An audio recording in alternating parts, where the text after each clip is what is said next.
Hi, how to generate a report on budget against actual expenses in simpliRP ERP. Go to Payments, Budget Allocation, Budget Plan versus Actuals, select the date range.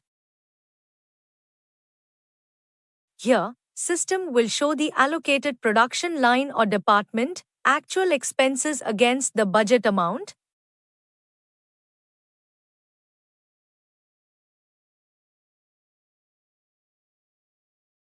This will also show the percentage of budget consumed. You can also filter the report by ledger account head.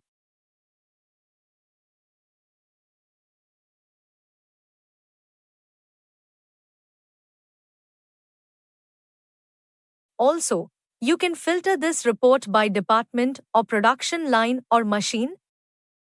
simpliRP is the easiest way to manage your organization. Thank you.